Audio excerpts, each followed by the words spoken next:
The year is 1939.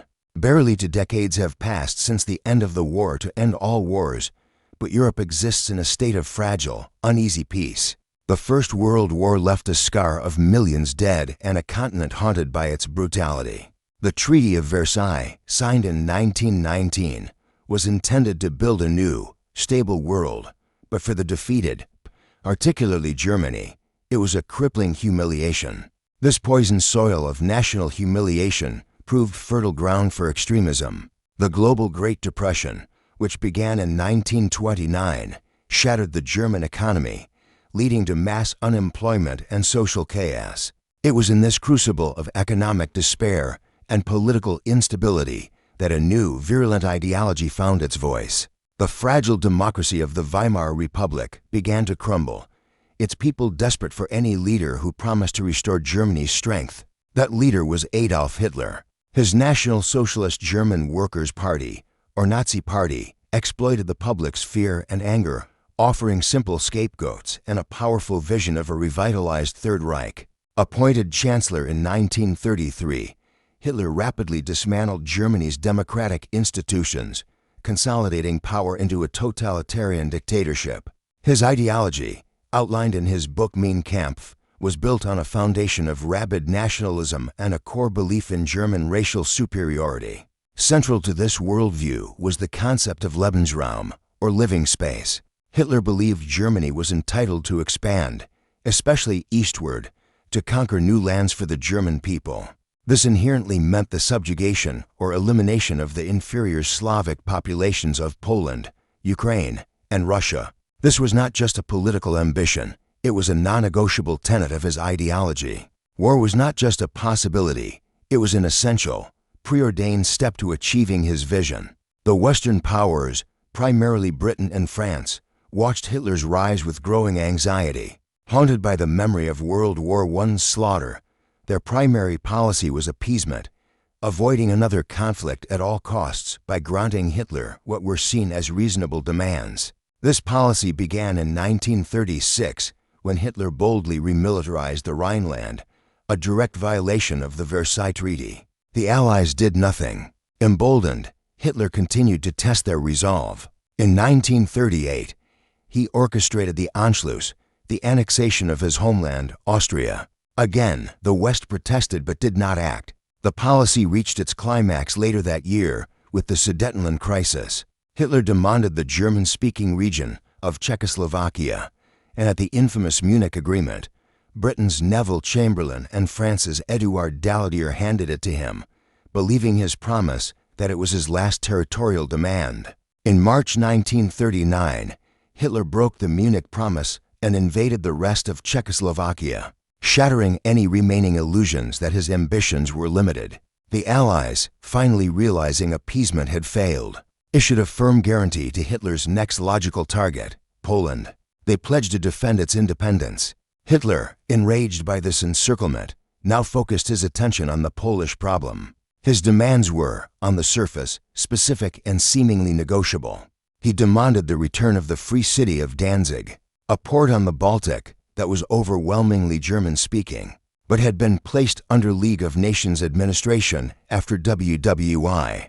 Crucially, he also demanded an extraterritorial road and rail link across the Polish corridor, a strip of land that gave Poland access to the sea but separated the German territory of East Prussia from the rest of the Reich. For Poland, ceding these demands meant becoming a vassal state, and they refused. Hitler now knew that invading Poland meant war with Britain and France. To avoid the two-front war that had crippled Germany in 1914, he needed to neutralize the other great power to the east, the Soviet Union. The world believed this was impossible. Fascist Germany and the Communist Soviet Union were mortal ideological enemies, already fighting a proxy war in Spain. But in a move of breathtaking cynicism, dictatorships found common ground in their desire for territory. On August 23, 1939, the world was stunned by the announcement of the Molotov-Ribbentrop Pact. This non-aggression treaty, signed in Moscow by the two foreign ministers, declared that neither country would attack the other. This diplomatic bombshell gave Hitler the green light. He no longer had to fear a Soviet attack from the east while he dealt with Poland and the Western Allies. Stalin, in turn, bought time to rearm and secured his own expansionist goals. The public treaty was a shock, but the true nature of the deal lay hidden in a secret additional protocol. This codicil, unknown to the world, was a cold-blooded plan to divide Eastern Europe between the two dictatorships. It was a blueprint for the complete eradication of sovereign nations.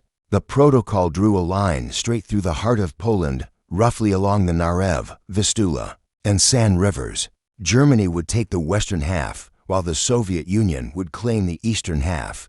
This secret agreement went even further. It assigned spheres of influence across the region. The Soviet Union was given a free hand in Finland, Estonia, and Latvia, as well as the Romanian territory of Bessarabia. Germany was given Lithuania, which was later traded for more of Poland. This pact wasn't about peace. It was a coordinated plan for a joint invasion. Poland's fate was sealed, ensuring it would be crushed between two totalitarian giants. Hitler had originally set the invasion for August 26th. However, he was forced into a momentary delay by two events. First, Mussolini, his Pact of Steel ally, informed him that Italy was embarrassingly unprepared for a general war and would remain neutral. More significantly, Britain formalized its pact with Poland into a full military alliance, proving their guarantee was not a bluff. This briefly gave Hitler pause, leading to a final, frantic flurry of diplomacy. These last-ditch efforts, however, were a charade. Hitler had no intention of backing down. While British Ambassador Neville Henderson met with Hitler, and a Swedish businessman named Birger Dollarus acted as an unofficial intermediary, the German demands were made impossible. Hitler demanded that a Polish plenipotentiary arrive in Berlin within 24 hours to accept his terms, a humiliating and impossible ultimatum to sell the invasion to his own people and to the world. Hitler needed a casus belli justification for war. He needed to paint Poland as the aggressor. This task fell to SS leader Heinrich Himmler, who devised Operation Himmler, a series of meticulously planned false flag attacks on the German-Polish border. These covert operations were designed to create proof of Polish aggression and provide the final public excuse for the invasion. The most infamous of these occurred on the night of August 31, 1939, the Gleiwitz incident. SS commandos, led by Alfred Nogics and dressed in Polish army uniforms, stormed a small German radio station at Gleiwitz. They broadcast a short, inflammatory anti-German message in Polish. To make the attack convincing, they left behind the bodies of concentration camp prisoners, whom they had dressed in Polish uniforms and executed at the scene. Hitler now had his provocation. In Berlin, Hitler gave the final order. The attack, codenamed Fall Weiss Case White, was set for the early hours of September 1st. At 4:45 a.m., without a formal declaration of war, the first shots of World War II were fired. The German battleship Schleswig-Holstein opened fire with its heavy cannons on the small Polish military transit depot at Westerplatte. The 200 Polish soldiers inside were told the post would hold for 12 hours. They held for 7 days. Almost simultaneously, all along the 1,750-mile border, 1.5 million German soldiers surged into Poland. The assault was preceded by the terrifying scream of the Luftwaffe. Stuka dive bombers, equipped with Jericho trumpet sirens, struck airfields, rail junctions, and command centers. Their goal was to destroy the Polish Air Force on the ground, paralyze their mobilization, and sever their lines of communication before the battle had even truly begun. The world was about to witness a new, terrifying form of warfare, blitzkrieg or lightning war. This was not the static, grinding trench warfare of 1914. Blitzkrieg was a doctrine built on speed, surprise, and overwhelming, concentrated force. It was a combined arms strategy, where air power, armored divisions, and motorized infantry worked in perfect, brutal synchronization. The goal was not to just push the enemy back, but to punch a hole through their lines. Spearheaded by columns of panzer tanks, German forces bypassed strong points and drove deep into the Polish rear, creating chaos. The Stuka dive bombers acted as flying artillery, breaking up counterattacks and targeting reinforcements. They also deliberately bombed refugee columns, clogging the roads and creating mass panic. This new mechanized warfare was designed to shatter the enemy's will and capacity to fight, aiming for psychological collapse as much as physical destruction. The Polish army is often unfairly remembered as hopelessly antiquated, famously depicted as cavalry charging tanks. While Poland did have cavalry brigades which they used effectively as mobile infantry, not in suicidal charges, they also possessed modern equipment, including over 800 tanks, many of which, like the 7TP, were superior to the German Panzer I and II anti-tank rifles, and a small but capable air force. The Polish soldier was brave, well-trained, and fighting for his homeland. But they were strategically doomed from the start. They were outnumbered and technologically overwhelmed, especially in the air. Their plan to defend their long borders meant their forces were spread too thinly, making them vulnerable to Blitzkrieg's concentrated punches. Caught between their Plan West to defend against Germany and the emerging Plan East to defend against the Soviets, they were geographically and politically trapped, with no way to win without immediate Allied help. In London and Paris, the news of the invasion was met with grim resolve. On September 1st, Britain and France delivered a final ultimatum to Germany: withdraw from Poland immediately or a state of war would exist.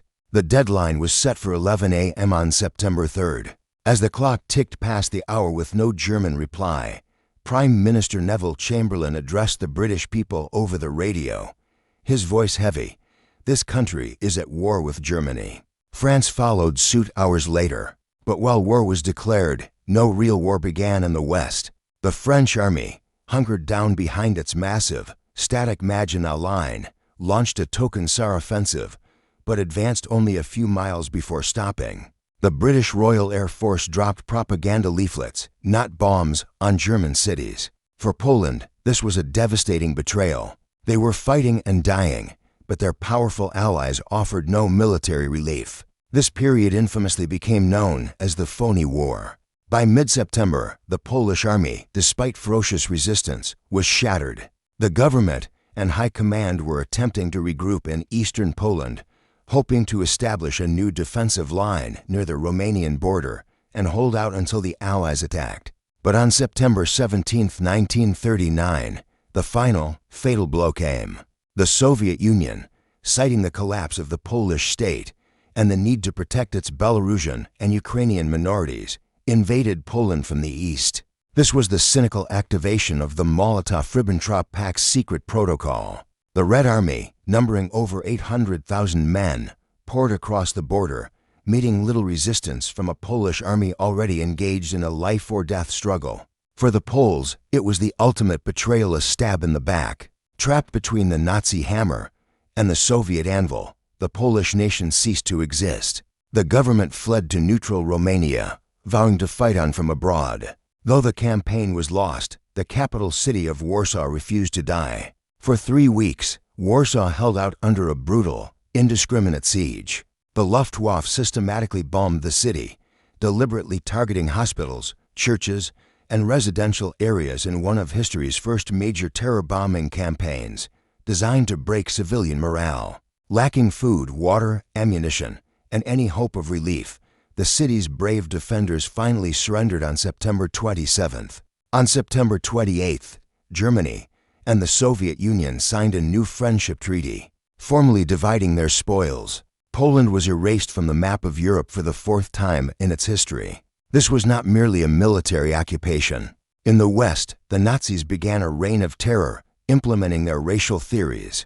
In the East, the Soviets began mass deportations and executions, most notably at Katyn, murdering the Polish officer corps. The campaign in Poland was over in just 5 weeks, a stunning demonstration of German military power. Hitler and Stalin had achieved a swift, ruthless victory. But this was not another Austria or another Czechoslovakia. The invasion of Poland was the one act the world could not appease, the one line that, once crossed, made global conflict inevitable. The guarantees given by Britain and France, though slow to be acted upon, had been triggered. The dominoes were now falling. The day the world changed was not just September 1st. It was the entire month of brutal proof that diplomacy had failed and that a war of ideology and conquest had begun. The spark lit in the fields of Poland would ignite a 6-year global inferno, a conflict that would stretch from the deserts of Africa to the islands of the Pacific, claiming over 70 million lives and forever reshaping the modern world. The Second World War had begun,